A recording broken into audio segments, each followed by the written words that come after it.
Hello everyone, I'm here to explain to you how the Rails program of WebLab works. First I created a new directory named as Rails_app and cd into that. After which I'll create a new Rails application called as books and link it to MySQL by using the option -d. This takes about 15 to 20 seconds depending on how fast your system is. Okay, it's taking a lot of time. Okay, that's done. Then I cd into the books/config directory.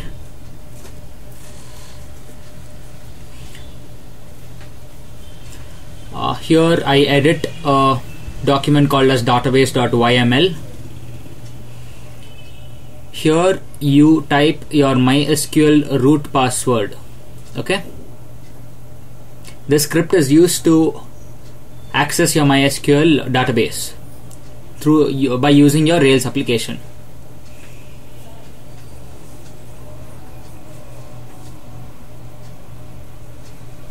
Then I come back to the books directory and I create a new okay, before that let me get into MySQL.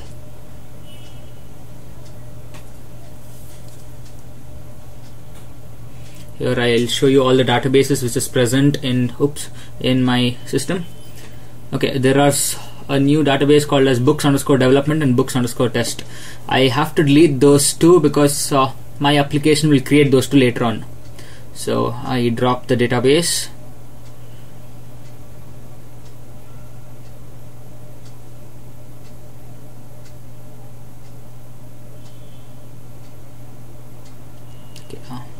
Okay, that's done.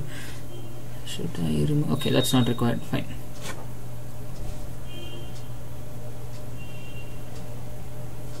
Yeah, so those two databases have been removed. Okay, now I create a new database and link it to Rails.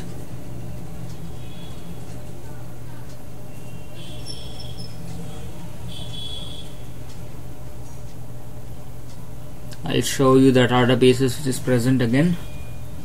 As you can see, books.development and books._test has been created, whereas it has been removed before. After which I generate a controller books and index using Rails. You'll see the importance of these as we go further ahead. This next command is similar to what we use in MySQL.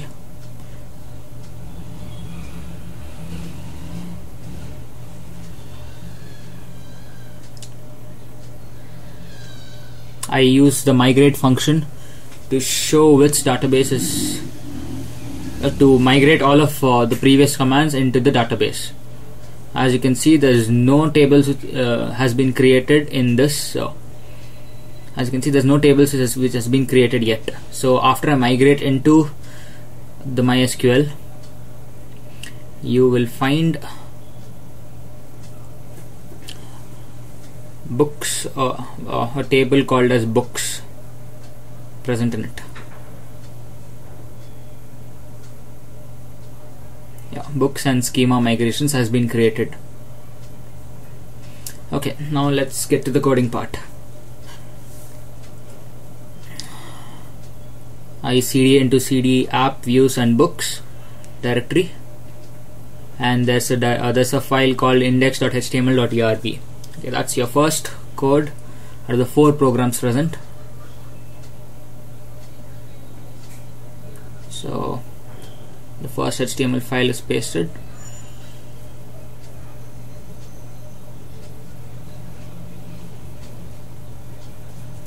After which I should also create another file called as search.html.erb.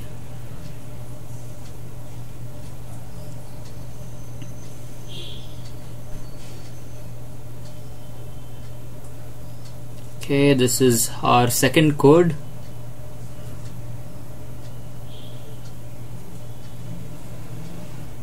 Okay, that's done. Now I come back 2 directories up and enter the controllers directory.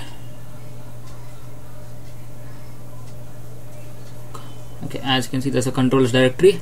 Okay, controllers, Now this is our next program, the books underscore controller.rb. Okay, this is our first Ruby file, and since Ruby is an indent based code, we have to put spaces after every class and function. So I do this and this, because diff is a function in Ruby and class is a books controller is a class. This is our third code. I come back to directories up again and get into the config file.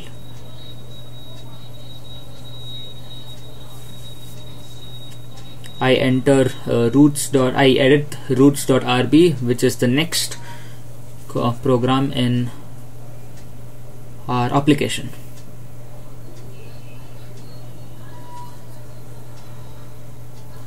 Here there's also Ruby code, so there's a space there, and I put an end in the end.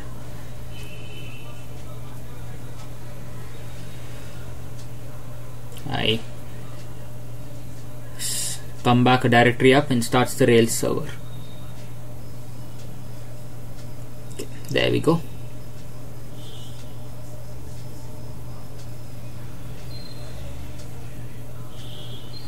Oops, what do we have here? Okay. Okay. Okay, there is a problem in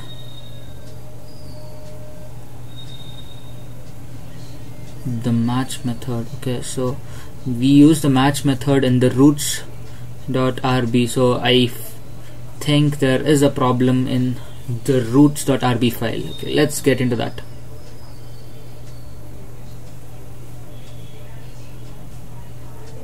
Config and cd, yeah, roots, gedit roots. Okay. I had forgotten to change match to get. That's what happens. Okay, so now that's done. I start the Rails server again, and there we go. The server has been started. It's working perfectly. To test if the server is started, type localhost :3000. You type 3000 because the Rails application is starting in that particular port, and if you get this page, you have started the Rails server.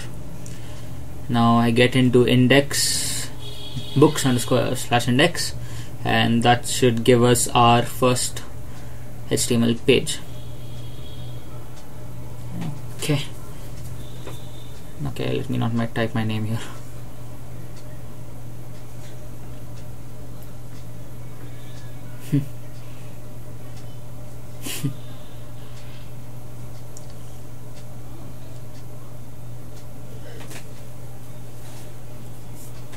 Before adding the book, let's go to MySQL again, and as you can see, okay, before that I'll show you all the tables present in it. So I select all the elements which is present in the books directory, and we can see that it's an empty set. So after I add this particular entry, after running the same command, okay, wait a second, get more clear. Yeah, as you can see, the whole thing has been added into our MySQL database. Let me do that again by using something else.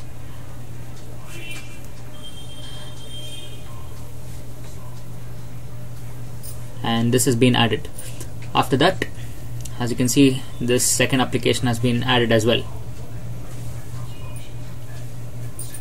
Okay, so let's check if the search function is working or not. And it's working.